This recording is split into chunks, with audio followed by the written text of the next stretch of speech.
Bienvenidos a Parte Rey, un espacio para la reflexión filosófica. Este año se cumple el centenario del nacimiento de importantes pensadores. Por ejemplo, hace 100 años que nació Hannah Arendt, una de las más grandes pensadoras del siglo XX. También se conmemoran los 100 años del nacimiento de Manuel Levinas. Por eso, no es extraño que en el número 48 de Aparte Rey, Eduardo Ruiz Jarén haga una revisión crítica de su pensamiento. Además, en nuestro último número recuperamos una entrevista de hace 20 años con Jean-François Lyotard a propósito de la publicación de su libro El entusiasmo. Basílica Cotoflé reflexiona sobre relatos populares de Rumanía y sobre el saber que transmiten estos cuentos. Paula Gil escribe sobre Foucault y Aldo Enrichi interpreta conceptos de Rorty, Zizek en clave de Heidegger. Además, publicamos un conjunto de artículos sobre filosofía política que desarrollan la figura de Ronald Dworkin, la famosa distinción entre hecho y valor. José Antonio Fernández vuelve a preguntarse cómo hacer poesía tras el Holocausto. Como ya lo hiciera Adorno, todavía no tenemos una buena respuesta. Nuestro programa de hoy quiere investigar la figura de Walter Benjamin. Se lo debíamos desde hace un tiempo por su vigencia, por la continua presencia entre las páginas de Aparte Rey y por ser un pensador único. Walter Benjamin, un filósofo que tras sus gafas redondas fue capaz de ver el futuro de la humanidad. Un pensador que a pesar de todo mostró una voluntad de pensar. Si la Inquisición elevó a mártires de la ciencia a figuras como Giordano Bruno o Miguel Servet, la barbarie de los tiempos modernos lo hizo con Benjamin. Es importante no perder su enseñanza, porque hay algo salvador en su pensamiento que debemos tener presente. Carlos Muñoz, director de Aparte Rey, hablará de Walter Benjamin con Ernesto Baltar, doctor en crítica y estética y que ya publicó en el número 46 un excelente trabajo de nuestro pensador. No podíamos dejar pasar la oportunidad de hablar con el autor de este interesante artículo.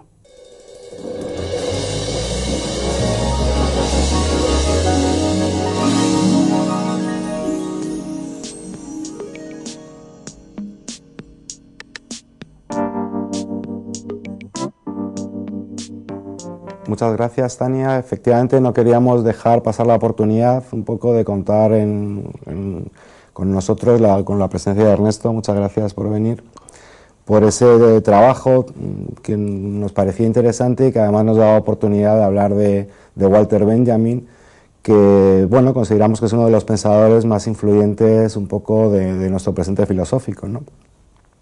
Es verdad que bueno, Benjamin afrontó su vida en uno de los peores momentos de la historia, ¿no? De la historia de la humanidad, entre las dos guerras, con el alzamiento nazi, siendo judío en Alemania, intentando ganarse la vida pensando y un poco siendo rechazado por el estamento, ¿no?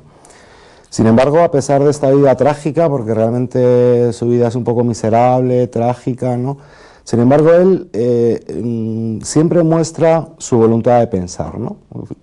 Parece que Benjamin es uno de esos personajes que nos concede la historia, que se empeña en algo porque está convencido y porque tiene algo que decirnos. ¿Qué papel le pondrías y qué tipo de vida, ¿no? Muestra Benjamin y qué papel le podemos conceder un poco pues, al cabo de los 60 años, un poco de su muerte? Sí, yo creo que sí que es cierto que si uno se fija en su trayectoria vital, en su biografía, sí que percibes como una secuencia, tanto a nivel personal como a nivel profesional, pues de una serie de fracasos. Benjamin no perteneció propiamente al ámbito académico, no fue profesor universitario como otros compañeros suyos de generación que vivían de eso. Entonces llevó una vida un poco aparte de ese ámbito y además pues precaria y difícil desde el punto de vista económico, pero siempre manteniendo presente esa voluntad de pensar y esa voluntad de escribir.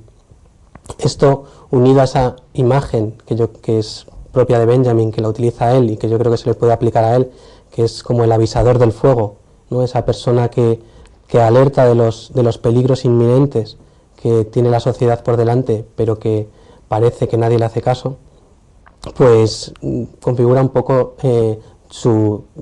la visión que podemos tener ahora de su figura. Sí que es cierto que también en el caso de Benjamin su muerte es muy simbólica por el momento en que se produce y, digamos, por si los espectadores no conocen un poco el desarrollo que acaba en esa trágica y prematura muerte de Benjamin, Benjamin pues es judío y alemán. Cuando los nazis acceden al poder, pues tiene que exiliarse a Francia. Después, estando en París, cuando el ejército alemán invade Francia, tiene que huir hacia el sur, viene hacia España. La idea era, desde Portugal, coger un barco hacia Estados Unidos. De hecho, ya algunos de sus compañeros de la Escuela de Frankfurt, del Instituto de Investigación Social, ya estaban allí, como Adorno y Horkheimer.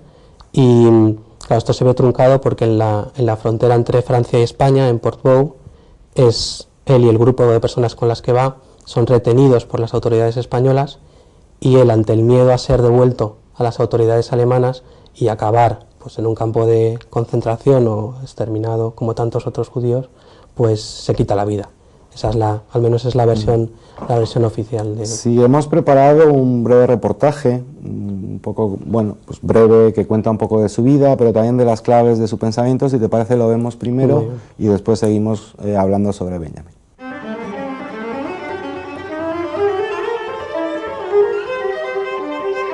Walter Benjamin es el pensador de lo fragmentario, de lo particular, de lo singular. Ese es su método, su carácter destructivo. El carácter destructivo no ve nada duradero, pero por eso mismo ve caminos por todas partes. Donde otros tropiezan con muros o con montañas, él ve también un camino. Y como lo ve por todas partes, por eso tiene siempre algo que dejar en la cuneta. Y no siempre con áspera violencia, a veces con violencia refinada. Como por todas partes ve caminos, está siempre en la encrucijada. En ningún instante es capaz de saber lo que traerá consigo el próximo. Hace escombros de lo existente, y no por los escombros mismos, sino por el camino que pasa a través de ellos. El carácter destructivo no vive del sentimiento de que la vida es valiosa, sino del sentimiento de que el suicidio no merece la pena. Así fue también su vida, fragmentaria, fracasada, mísera hasta el punto de quitársela en Portbou en 1940, huyendo de la persecución nazi, arrastrando su condición judía junto con una enigmática maleta negra que valía más que su vida, enfermo, en una travesía donde el miedo y el desconsuelo debieron ser su compañía. Ni siquiera sus buenos amigos pudieron evitarlo, y eso que fue cuidado, protegido, sustentado económicamente y querido por muchos de ellos. Adorno, Bloch, Bataille, Schoyen, Horkheimer, Breck. Sospecho que todos ellos que gozaron de su persona advirtieron ya su aura. Si como el propio Benjamin definiera el aura como valor estético fundamental de su reflexión, si el aura es la autenticidad de una cosa que desde su origen puede transmitirse desde su duración material hasta su testificación histórica, el pensamiento de Benjamin posee un aura especial. Benjamin flâneur, Benjamin coleccionista, Benjamin aburrido que contempla el futuro como la acumulación de la ruina de la barbarie, que reconoce en su época la estupidez humana que ilumina lo no valioso, que se asombra de la moda, de la exposición universal, del progreso de la técnica hasta convertir lo humano en fantasmagoría, fetichismo de una mercancía que le oprime. El flâneur busca su asilo en la multitud.